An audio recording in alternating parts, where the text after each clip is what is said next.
Good morning, and thank you so much for coming back to Insurance 101 by Trusted Capital Insurance Brokerage, Inc.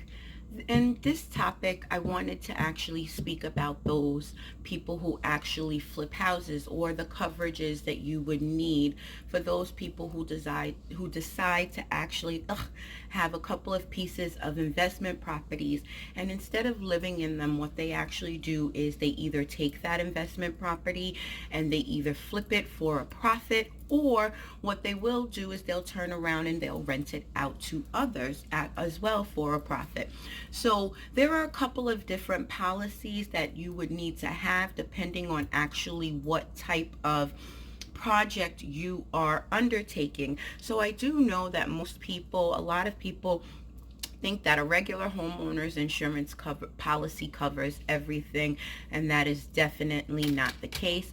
So I just want to go over maybe approximately 4 policies that might be tailored to a person who decides that they're going to purchase investment properties and either A, flip them, or B, if they're going to go ahead and rent them out to others. Now, renting them out to others would actually be a policy which I call my landlord's policy, or like a dwelling policy. So this policy would actually cover it would actually cover the dwelling. So the dwelling means it means the structure. It would cover the structure. So it would actually cover the home. However, it would not cover contents. Now, if you ask me what contents are, I'm going to ask that you go and look at some of my other videos, but I will give you a quick synopsis of what contents coverage is. You take your home, shake it upside down. Anything that you're going to walk away with is considered to be your contents coverage. So if you have clothes, silverware, dishes, things of that nature, couches, those are contents. No, your children and your husband are not considered to be contents coverage, and neither is the dog. Okay, those are not contents.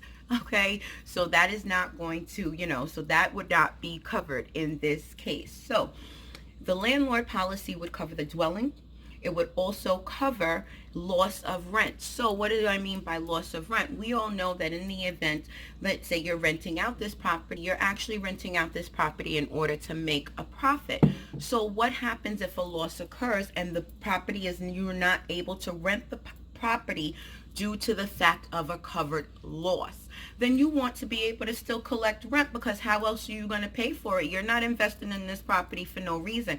So I always say CYA, cover that behind on all sides. And me, I have a pretty large tuchus, so I have to make sure that it's covered. Now, there's also, if you are a flipper, a person who actually goes and buys the investment property, and they decide that, what I'm going to do is take this piece of property, take it down to the studs, and I'm going to basically build it from the ground up. What type of policy you would need is a builder's risk policy. Now, my thing about anybody that's going to break ground on a home that you have no insurance on, I'm going to tell you now, do not do it. Because if you call your insurance company and say, hey, I need coverage because you know what, I'm actually going to be increasing, let's say you're increasing the square footage. Let's say literally you're not even increasing the square footage of the house, but you're taking that damn thing down, oops, excuse my mouth. You're taking that home all the way down to the studs in order to build it brand new. And meanwhile, the first home that you purchase was actually made of frame or of wood, and now you decide to build a brick structure back. So what you want to do, if for a builder's risk policy, you always want to insure it for the amount of insurance that the home is going to be worth after the home is built, not during the course of the construction. Because in the event that something happens, you want to make sure that you're going to be covered. Now, what I always do with my insureds, and these builder's risk policies, I say you can actually take them out in increments. And what I mean by increments is you can have a 3-month builder's risk policy, a 6-month builder's risk policy, or an annual builder's risk policy. So that would just be totally up to the length and the time of the project. So what I always do with my insureds when I'm doing any type of builder's risk policy is I I will actually check up on my insureds periodically through their project stages. And what I mean by that is I don't bug my insured because they're out flipping houses. They're busy like I am. They got work to do. They're business owners. So you know who I bother? I ask them for their name and the phone number of their contractors, because what I actually ask the contractors to do is send me over copies of receipts. And what I do is I take those receipts, I scan them into my system, so in the event that a loss occurs, I can actually have proof on how much it's going to cost my insured to actually replace those building materials that now he's out of. Because don't forget, what you're going to be responsible for is once you actually break ground and buy the materials and things of that nature, it's no longer the contractor's responsibility. That's now on you. Trust me, I know, because I insure both the contractors and I insure you. So I'm going to always CYA on all parts when it comes to my insureds and also my contractors. So that's one thing you want to think about, and you always just want to make sure that doing a builder's risk policy that they're always increasing it, because of course as you're adding on to the structure, it's increasing the value of the home. Now, for those properties who are actually vacant and you're actually saying, you know what, the house is going to be vacant, I'm going to have it sitting there until I'm actually ready to sell the house. Now, what ends up happening is, I'm going to tell you, most insurance companies, we do not, and I repeat, we do not like vacant homes. And I am going to tell you why we don't like vacant homes. For the simple fact that we all know that vandalism and mischievous malicious mischief occurs. And yes, that is something that is actually part of the policy, and those are the exact words: mischievous malicious mischief, which when I first heard those words, I was just like, really, they must hang out where I hang out. But anywho, we're not going to go there. I'll digress. So that is not covered because, or not, and I don't want to say that that's not covered.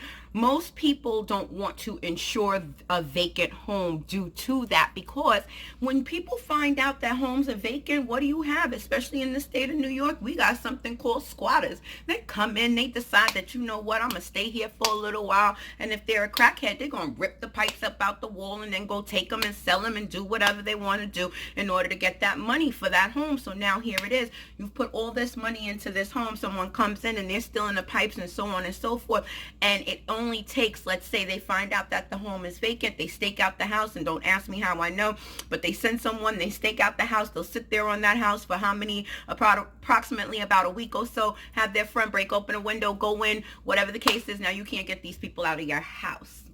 So this is why insurance companies do not like to actually insure vacant homes. However, what they will do, and what I will tell all my insureds, is we will, if you will let the property actually sit empty between, because I think the insurance company gives you, once you sell that property to the new homeowner, to actually move in approximately 30 days after you take purchase of the home. So that is a requirement of a regular homeowner's insurance. But basically, vacant homes, they just pose a higher risk in reference to vandalism and things of that nature. So you just want to make sure that when you are flipping homes, you do have the right coverage. And I just want to make sure that I touched on all points. So yes, your liability is going to protect, and you want to make sure that any policy that you take, it has liability coverage, because that liability coverage protects the owner, protects the owners and the investors in the event of injury. So what I mean by that is, let's say that I'm deciding that I'm going to walk on the property where you are breaking ground, and you know, as long as I'm not trespassing or whatever the case may be, in the event that, let's say, I trip and fall and this happens to somehow be your fault because I was clumsy and didn't see whatever equipment there and I tripped over the equipment, and this happened to be your fault. I don't really see how that would be possible, but I'm just throwing it out there. I've seen a lot of things happen. Then of course you want to make sure that you have liability insurance. Again, I don't want something to happen to you like it happened to one of my clients. My client actually had purchased a home. A guy had actually was getting ready to break into this newly renovated home that this insured did through the skylight. The thief fell through the skylight, broke his hip and some other things, ended up suing my client, and guess what? The insurance company paid out. And I'm going to tell you the loophole to that was the only reason why he was able to sue the insurance company and get paid on it was due to the fact that when he went to trial for the break-in, he wasn't found guilty of the break-in. So because he was not found guilty of the break-in, he supposedly was not committing a crime when he fell through the skylight. But anyway, so thank you so much again for tuning in to Insurance 101 by Trusted Capital. Again, if anyone has any questions or you need any insurance, I'm a licensed broker in the state of New York.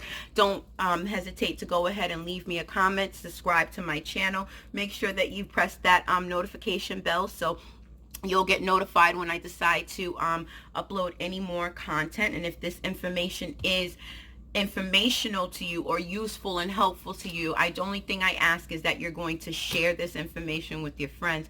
Don't forget to subscribe and like my channel. So thank you so much, and once again, have an amazing day.